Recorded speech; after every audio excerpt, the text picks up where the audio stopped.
In today's video, I will be explaining about the Delhi Sultanate. Before going into the video, if anyone is seeing the channel without subscribing, please do subscribe to my channel and share it with your friends. It will be of a great encouragement for me. Also, click the bell button to receive notifications whenever I upload new videos. So without wasting time, let us get into the video. So today we are going to learn about the Delhi Sultanate. Delhi Sultanate. So now the Delhi Sultanate, mainly here we are dealing with the medieval period. Medieval period in the history. So let us see basically the situation of North India and how the Delhi Sultanate originated. So the first main incident which happened was the death of Harshavardhana. Harshavardhana, we have already studied that, was an important ruler of Vardhanas. After the death of Harshavardhana, the situation in North India became bad. That is, North India underwent a great change after the death of Harshavardhana. So what happened in North India? There was no strong political power.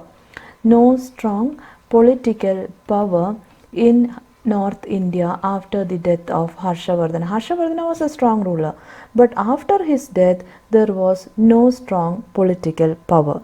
And when there was no strong political power, what happened? All these smaller states started to become independent principalities. They became independent principalities, that is, the smaller states became independent principalities because there was no strong political power. So when there is no proper ruler, all these small states started to declare their independence. It is said that there was almost about 70 independent principalities after the death of Harshavardhana. So these 70 independent principalities, the problem with them was these independent principalities, they were very rich, but the problem was they were all quarreling with each other. There was no peaceful situation. They were quarreling with each other, these independent principalities. So Delhi Sultanate, the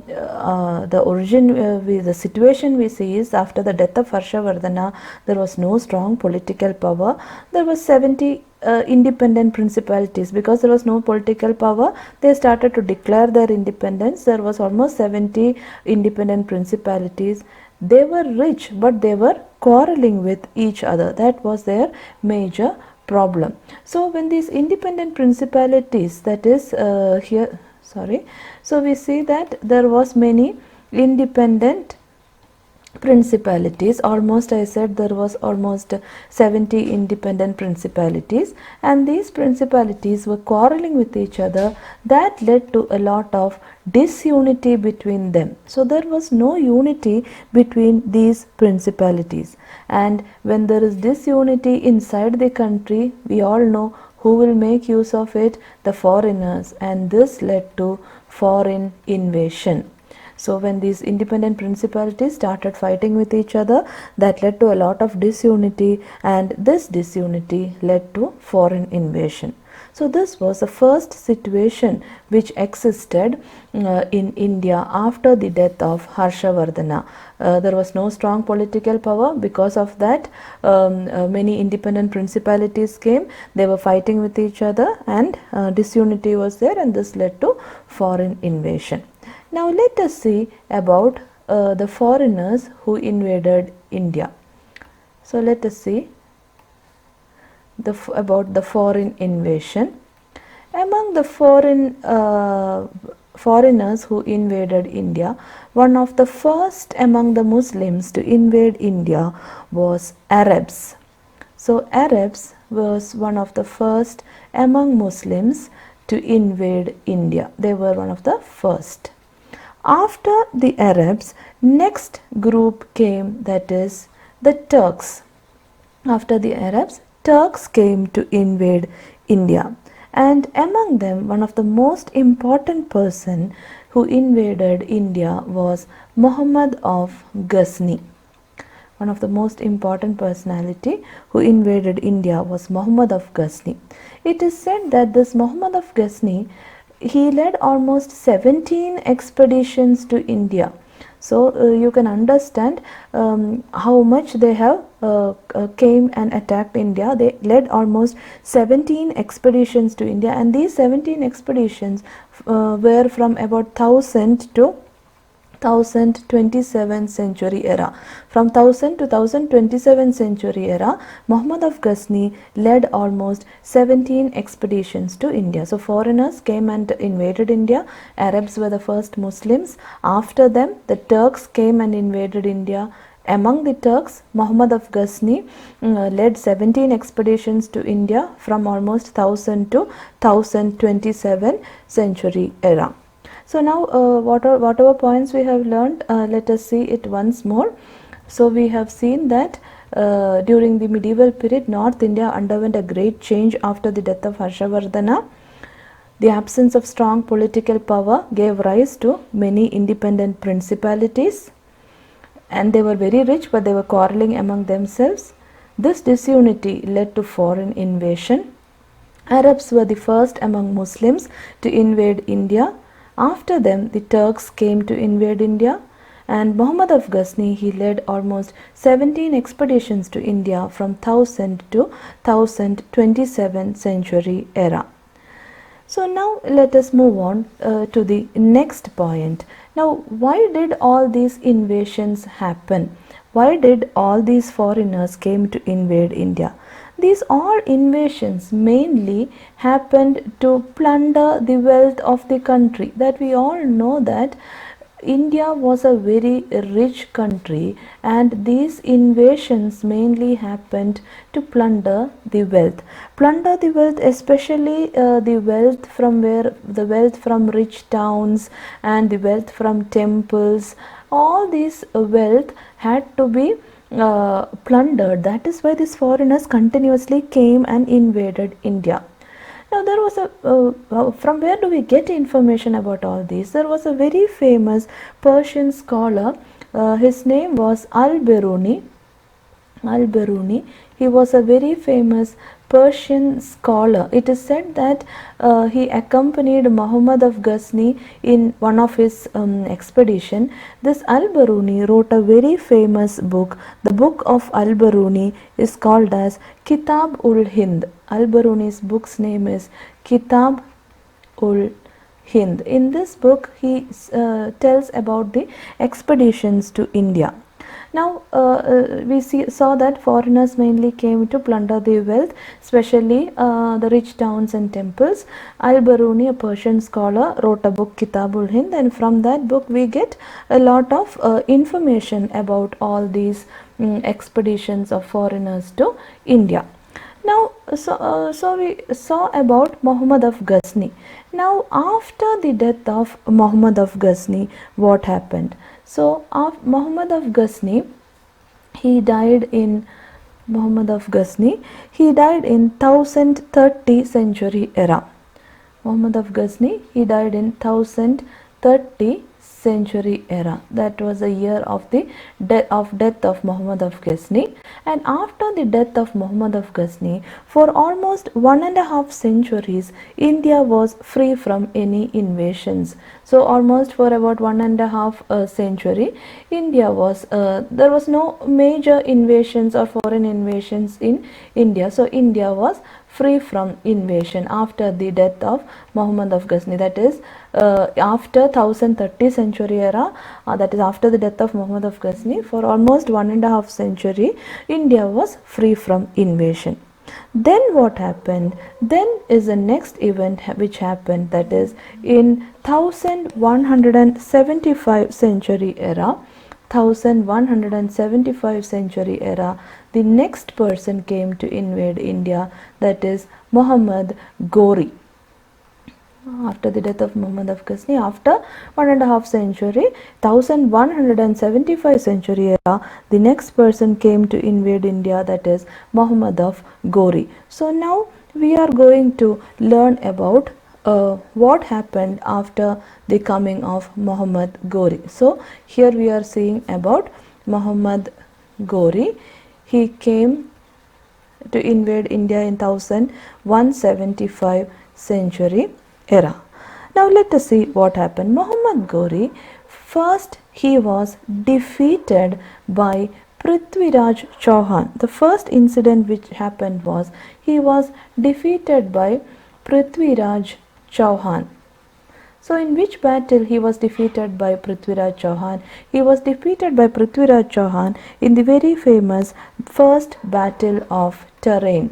So the first battle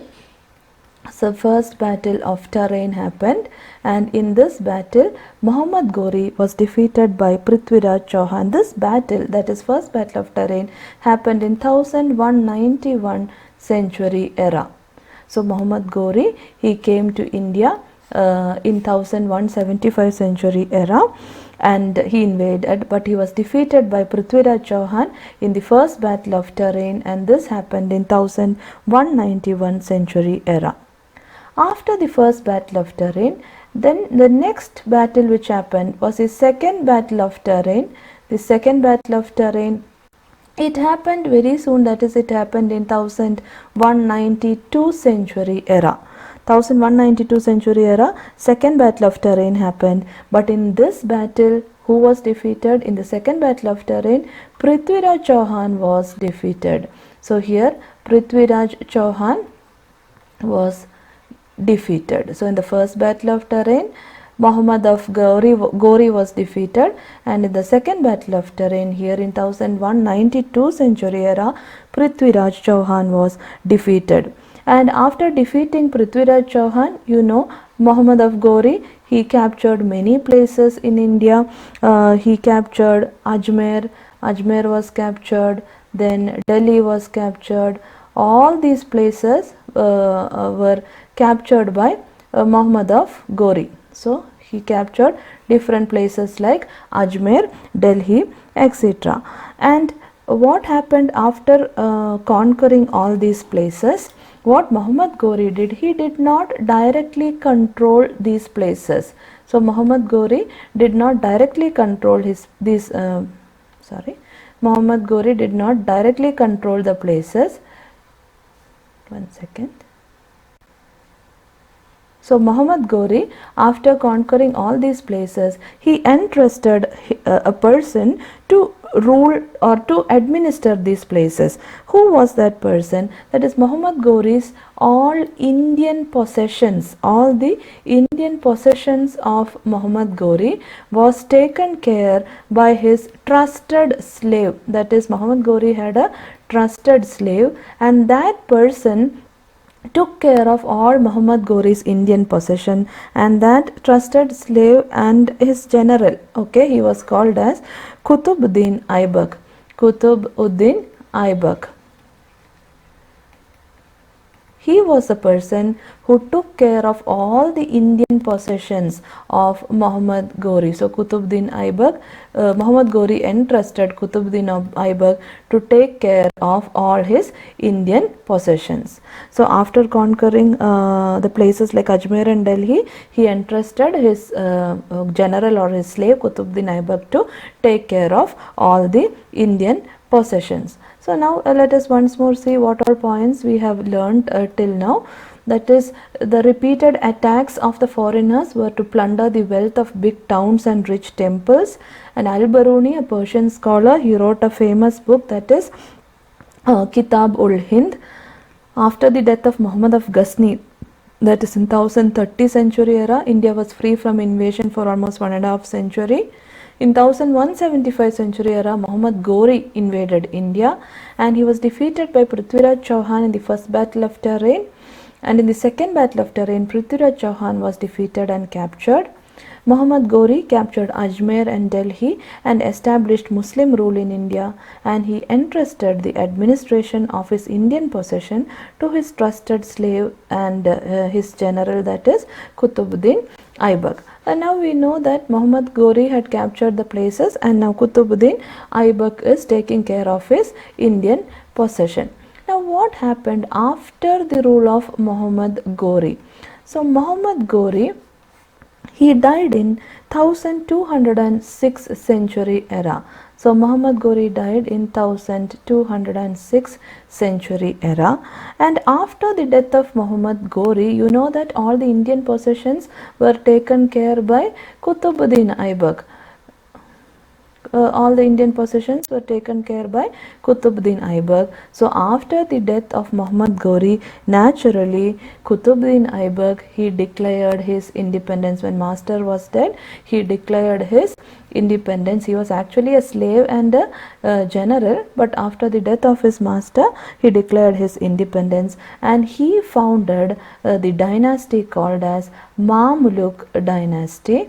Mamluk dynasty. It is also called as slave dynasty or the slave dynasty. So the founder of Mamluk or slave dynasty is Qutbuddin Aibak. Why that name? Because he was a slave of Muhammad Ghori, so he founded the famous Mamluk or slave dynasty, and Qutbuddin Aibak is also famous for the construction of Qutub Minar. Okay, so this was the points regarding Qutbuddin Aibak. So after the death of Muhammad Ghori in 1206 century era, Qutbuddin Aibak declared his independence, and he is known as the founder of the Mamluk or the slave dynasty, and he is also famous for the construction of Qutub Minar. So now let us move on to the next important point in this part, that is the main dynasties ruling the Delhi Sultanate. So the Sultanate of Delhi, that is the Delhi Sultanate, if you see, was ruled by 5 main dynasties. Okay, the Sultanate of Delhi was ruled by 5 dynasties. So we will learn about all these dynasties in detail, but first let us see the names of each dynasty and their time period. The first dynasty, as we have already seen, founded by Qutbuddin Aibak, is the slave dynasty. That is the first dynasty of Delhi Sultanate. The time period of slave dynasty is 1206 to 1290 century era. So one of the first in the Delhi Sultanate is the slave dynasty from 1206 to 1290 century era. After the slave dynasty, we have the Khilji dynasty. The second dynasty is the Khilji dynasty. The time period is 1290 to 1320 century era. 1290 to 1320, that is the Khilji dynasty. Then we have the Tughlaq dynasty. Tughlaq dynasty, the third dynasty. The time period of Tughlaq dynasty is 1320 to 1413 century era. So the third one, Tughlaq dynasty from 1320 to 1413 century era. Now after the Tughlaq dynasty, the next one, the fourth one is the Sayyid dynasty. The fourth one is the Sayyid dynasty. The time period of Sayyid dynasty is 1414 to 1451 century era. That is the Sayyid dynasty from 1414 to 1451 century era. And the last or the fifth one is the Lodi dynasty. The Lodi dynasty time period is 1451 to 1526 century era. So these were the 5 different dynasties of Delhi Sultanate. So once more we will see slave dynasty 1206 to 1290, Khilji dynasty 1290 to 1320, Tughlaq dynasty 1320 to 1413, Sayyid dynasty 1414 to 1451, and the last one Lodi dynasty from 1451 to 1526 century era. Now later in this chapter we will learn about all these dynasties in detail. So let us see the points once more. After the death of Muhammad Ghori in 1206 century era, Qutbuddin Aibak declared his independence, and after that, and he is also known as the founder of Mamluk or the slave dynasty. He is also famous for the construction of Qutub Minar at Delhi. Now the Sultanate of Delhi was ruled by 5 dynasties: the Slave dynasty, the Khilji dynasty, the Tughlaq dynasty, the Sayyid dynasty and the Lodi dynasty. Now let us see about the dynasties in important dynasties in detail. First we are going to learn about the Khilji dynasty. So the first one is about the Khilji dynasty. About the establishment of slave dynasty and all, we have just learned about Qutbuddin Aibak. So we will first learn about Khilji dynasty. So the time period of Khilji dynasty is 1290 to 1320 century era. So the first point, the word Khilji, that is a Turkish word in Turkish language. The word Khilji in Turkish language, the meaning is swordsman. Swordsman. So the word Khilji in Turkish language means swordsman. It somehow denotes their bravery. And if we see that who is the founder of Khilji dynasty, the founder of Khilji dynasty was Jalaluddin Khilji. The founder of Khilji dynasty was Jalaluddin Khilji. So the word Khilji in Turkish language is the meaning is swordsman, and the founder of the Khilji dynasty is Jalaluddin Khilji. And Jalaluddin Khilji was murdered and succeeded by his nephew, that is Alauddin Khilji. He was murdered and succeeded by his nephew Alauddin Khilji, and this happened in 1296 century era. Okay. This happened in 1296 century era. So Khilji dynasty in Turkish language, Khilji means swordsman. Founder Jalaluddin Khilji. Jalaluddin was, here you can see, Jalaluddin was murdered and he was succeeded by his nephew Alauddin Khilji. Now we have to see in detail about Alauddin Khilji. That is the important part we are going to learn in the topic Khilji dynasty, about Alauddin Khilji. So let us see the point in detail. Okay. So Alauddin Khilji.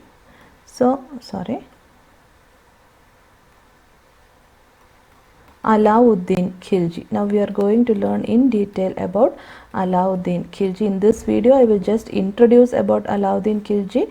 In the coming videos detailed explanation will be given. So Alauddin Khilji's time period, we just saw that he came to power in 1296 to 1316 century era. That is the time period of Alauddin Khilji.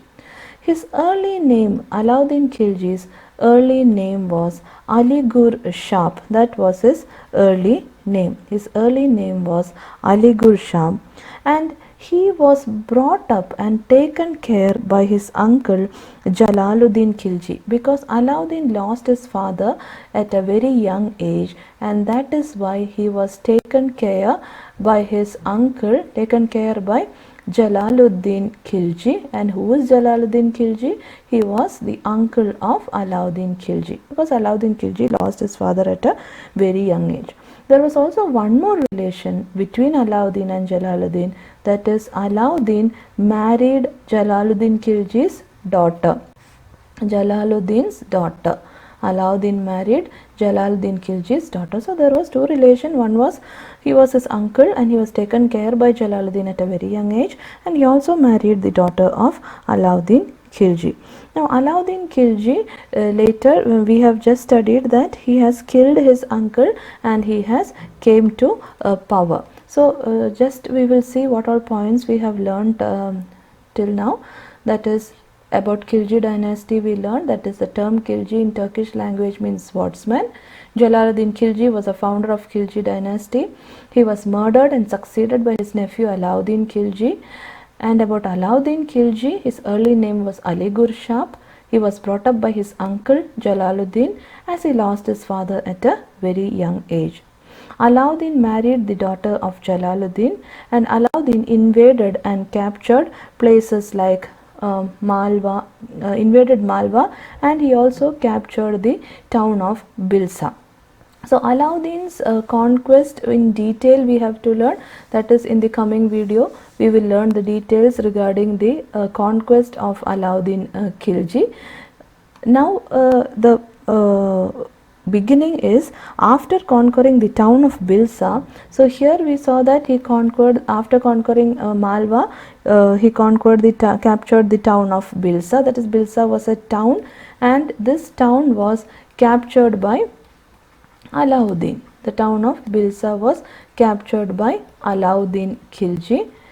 And after capturing this town of Bilsa, what happened was he proceeded to, after Bilsa, next he proceeded to Devagiri.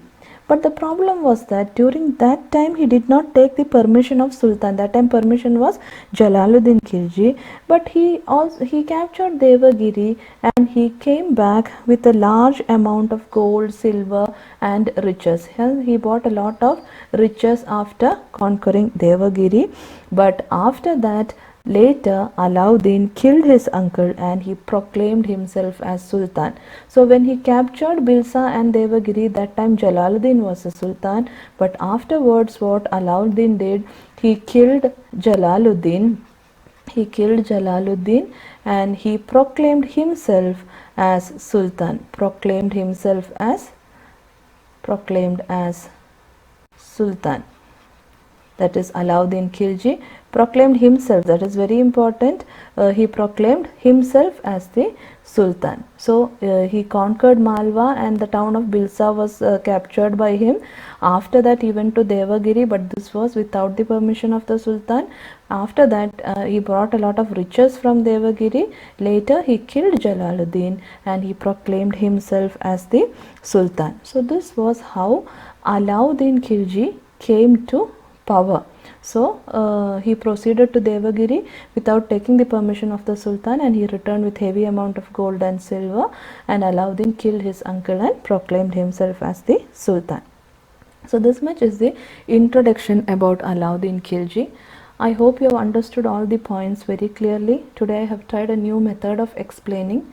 If you need any change or if you want any difference in the way of explaining, please do let me know in the comment section. And if you have liked the channel, if you have liked the video, please do share and subscribe. I hope to see you all soon in the next video. Thank you for watching.